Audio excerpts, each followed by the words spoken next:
Salut à tous, on se retrouve pour l'épisode 1307 du Zap Image. On commence tout d'abord avec le championnat français et l'affiche hier 21h. L'équipe de Lille recevait l'équipe de Lorient et gros succès des Lillois à domicile 4-0, un doublé de Youssouf Yezizi, un but de Arojo et un but de Jonathan David, le premier pour le Canadien sous ses nouvelles couleurs lilloises, donc parfait pour l'équipe de Lille, gros succès. On revient sur l'attaquant turc Yezizi, donc ses stats depuis le début de la saison, parce qu'il est en train de nous réaliser une énorme saison, donc 13 matchs, 9 buts et déjà 2 passes D, donc il est décisif toutes les 45 minutes. L'attaquant turc, n'oubliez pas qu'il a été acheté l'été 2019, donc il y a un an, pour seulement 17,5 millions d'euros. Et bien sûr, s'il continue à être aussi performant, aussi décisif, Lille pourrait le vendre bien plus cher l'année prochaine. Ensuite, cette fois-ci, on va parler du match hier à 17h. L'équipe de Angers recevait l'équipe de Lyon et c'est Lyon qui est venu s'imposer 1-0 du côté de Angers. Un but de l'ancien Havrais Kadewere. Donc Lyon monte du coup à la deuxième place du classement à 4 points derrière l'équipe du Paris Saint-Germain. Et pour revenir sur Tino Kadewere en Ligue 1, donc 5 matchs, 4 buts et une passe D. Il a même été buteur avec sa sélection du Zimbabwe il y a quelques jours contre l'Algérie. Et pour finir les gars, avec ce championnat français, on termine avec une nouvelle défaite pour l'AS Saint-Etienne, 4-1. Ils se sont inclinés ce week-end du côté de Brest, donc ça va plus du tout actuellement du côté des Verts. C'est la crise, pourquoi? Parce que l'AS Saint-Etienne enchaîne avec une 7e défaite consécutive. Donc là vraiment ils sont dans le trou noir, on peut dire, l'équipe de l'AS Saint-Etienne. Donc depuis le match contre Rennes jusqu'à ce match contre l'équipe de Brest, à chaque fois c'est défaite pour l'équipe de l'AS Saint-Etienne. On peut voir sinon tous les autres résultats du week-end. Donc par exemple la belle victoire de Montpellier 4-3 contre l'équipe de Strasbourg, la belle victoire aussi de Lens du côté de Dijon 1-0. Et du coup le classement, donc le Paris Saint-Germain première position devant l'équipe de Lille, troisième l'équipe de Lyon, donc Marseille 6e position, mais actuellement Marseille a 2 matchs en retard. Ensuite, direction la Première Ligue, on commence avec l'énorme choc. C'était hier Liverpool contre l'équipe de Leicester et belle victoire de Liverpool une fois de plus à domicile. Donc 3-0 contre Leicester.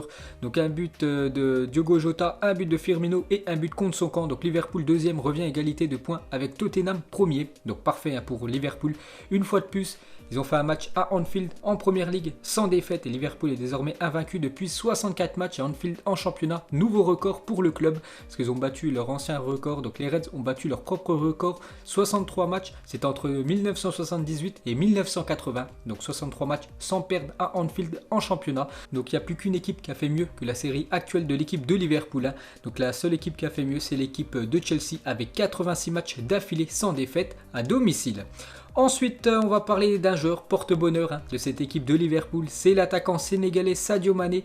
Donc nous sommes le 23 novembre 2020 et Sadio Mané n'a jamais perdu un match avec Liverpool à Anfield depuis qu'il a signé chez les Reds en 2016. En tout, il a fait 73 matchs à domicile. Donc c'est 63 victoires, 10 matchs nuls, 0 défaite pour Sadio Mané à domicile avec ce nouveau club de Liverpool. Ça fait quand même déjà 4 ans qu'il est du côté de cette équipe. Ensuite, on va parler de Roberto Firmino. Hier, il a eu beaucoup de malchance. Bon, il a été buteur quand même, l'attaquant brésilien. Donc 56e poteau de Roberto Firmino, 76e poteau de Roberto Firmino. Et enfin la 86e but de Roberto Firmino dans les dernières minutes du match. Et regardez, ça s'est joué à rien. Il aurait pu inscrire un doublé. Donc no goal pour Firmino. Donc le ballon n'a pas franchi entièrement la ligne. Donc c'est une question de 1 voire 2 mm. Donc dommage, le but a été refusé. Ensuite, on va parler d'un joueur aussi qui est très bon actuellement du côté des Reds. C'est Diogo Jota, l'attaquant portugais, est le premier joueur de l'histoire des Reds à marquer au moins un but lors de ses 4 premiers matchs à Anfield. Donc félicitations à lui. Et juste le seul point noir pour l'équipe de Liverpool, qui a déjà pas mal de blessés. On a parlé surtout de la défense qui est complètement décimée.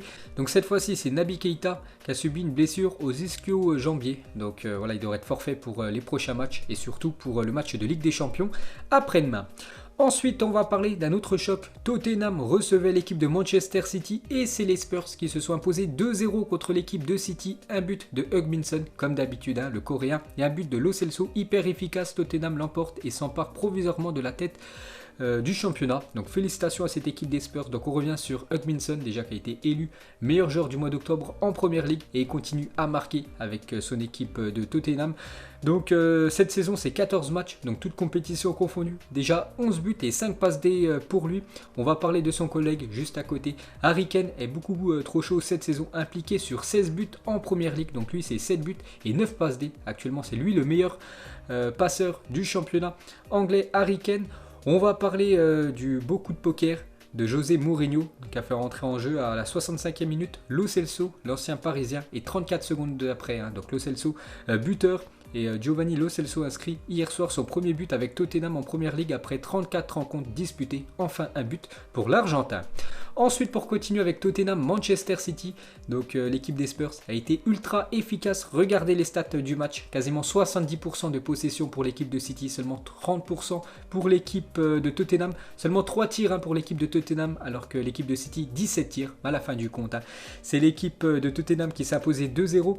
Et en conférence de presse à la fin du match, donc un journaliste après Tottenham City, donc il a posé une question à José Mourinho. Donc Manchester City a terminé le match avec 70% de possession. Donc Mourinho il a dit ils peuvent emporter le ballon à la maison s'ils veulent. Moi je prends les 3 points. Donc voilà, petite déclaration iconique de José Mourinho. Ensuite, pour continuer avec l'entraîneur portugais, donc Mourinho a maintenant battu Pep Guardiola avec 5 clubs différents, donc l'Inter Milan, le Real Madrid, Chelsea, Manchester United et maintenant Tottenham. Et pour finir avec les Spurs, donc ils ont désormais atteint la barre des 1000 points en tout en Première Ligue. C'est le 5e club à réaliser cette performance derrière United, enfin Manchester, Arsenal, Liverpool et Chelsea.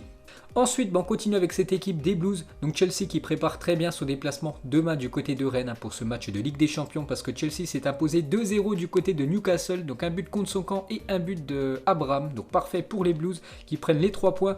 Donc on va parler du gardien sénégalais Edouard Mendy, c'est 7 clean sheets sur ses 9 matchs depuis son arrivée à Chelsea. Quel début, donc ça change par rapport à Kepa Arrizabalaga qui était très peu performant avec l'équipe des Blues, alors que Edouard Mendy, il enchaîne les clean sheets sur clean sheet. On va parler du capitaine, donc c'est la première fois qu'il était capitaine en Première Ligue avec son club, c'est N'Golo Kanté. Félicitations à lui, une petite photo de N'Golo Kanté avec le brassard, c'est très rare et c'est amplement mérité pour le milieu français. On va parler cette fois-ci de Manchester United qui s'est fait peur contre l'équipe de West Bromwich. Victoire seulement 1-0 de United à domicile, en plus un but sur penalty comme d'habitude, c'est Bruno Fernandes qui a inscrit le but. Donc Manchester United 9e s'impose sans briller face à West Bromwich 18e. Ensuite, on va parler des Gunners, eux qui se déplaçaient du côté de Leeds United. Donc, il n'y a pas grand chose à dire, vu que le score a été de 0-0. Donc, Leeds 14e méritait mieux, mais Arsenal 11e arrache un point à 10 contre 11. Donc, déjà, regardez Arsenal cette saison, c'est très pauvre. Donc, 9 matchs, seulement 9 buts marqués pour l'équipe de Arsenal, 13 points. Pas de but dans le jeu en championnat depuis 476 minutes pour cette équipe des Gunners. Comme je l'ai dit, les gars, ils sont très loin au classement. Et pour terminer, pourquoi ils ont joué avec un joueur en moins? Parce que l'ancien Lillois, Nicolas Pepe, donc il a pris un carton rouge à la 50e minute. Après avoir fait tête contre tête avec un joueur tout simplement de Leeds United. Donc le joueur de Leeds a très bien réagi, il s'est mis au sol, il s'est touché bien sûr le visage. Donc après l'arbitre est parti voir la VAR et bien sûr Nicolas Pepe a pris le rouge. Et pour finir sur Pepe, donc une déclaration de Arteta sur le rouge de Pepe. Donc il a dit c'était un comportement inacceptable, j'en ai parlé avec Nicolas et je lui ai bien signifié que c'était intolérable comme attitude, voilà, d'avoir fait ce qu'il a fait et bien sûr pénaliser son équipe. Et pour finir avec les résultats en Angleterre, on termine avec Fulham qui recevait l'équipe de Everton et c'est Everton qui est venu s'imposer 3-2 du côté de Fulham, dont un doublé de Calvert-Lewin, donc encore buteur.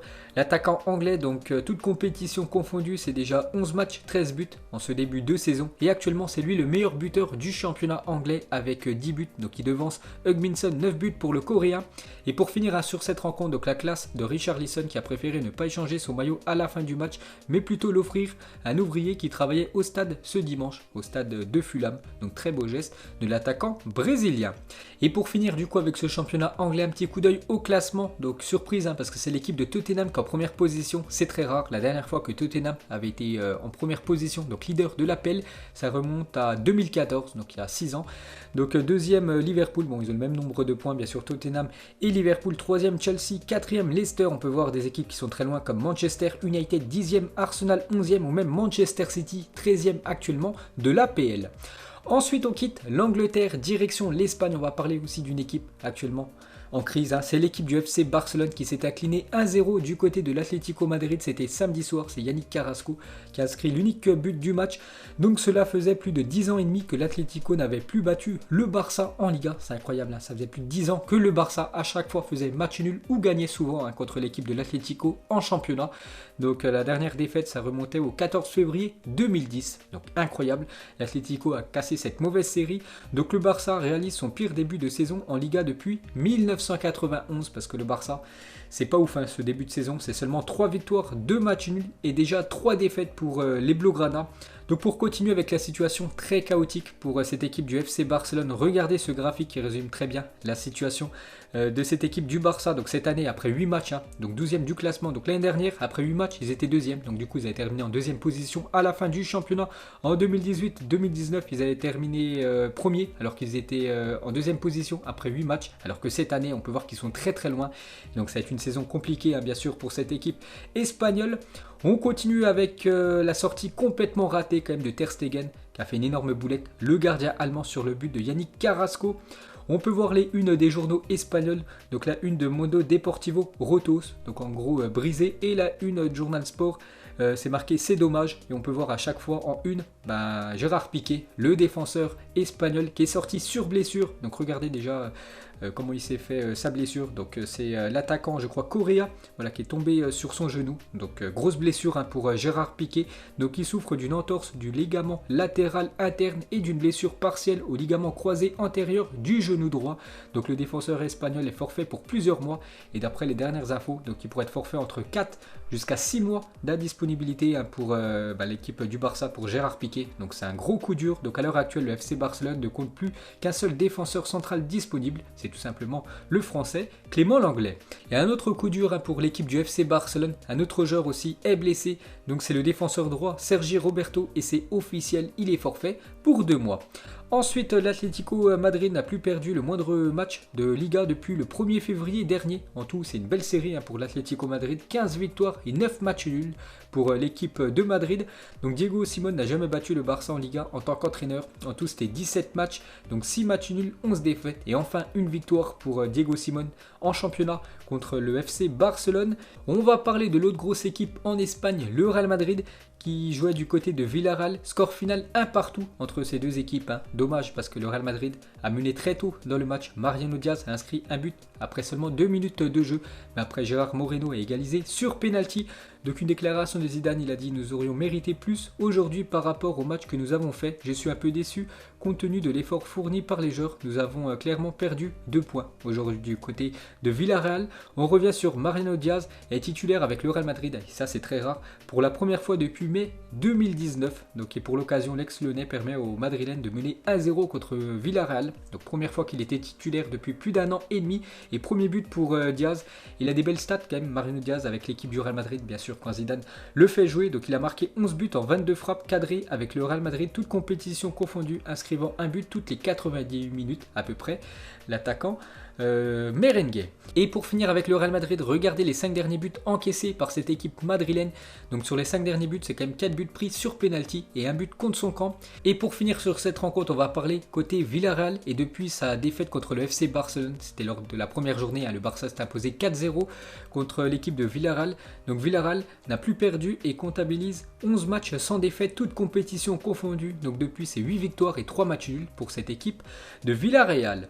Et pour terminer avec le championnat espagnol, donc Séville recevait l'équipe du Celta Vigo. Belle victoire de Séville, 4-2. Donc on peut voir tous les buteurs, à noter un but de Jules Koundé.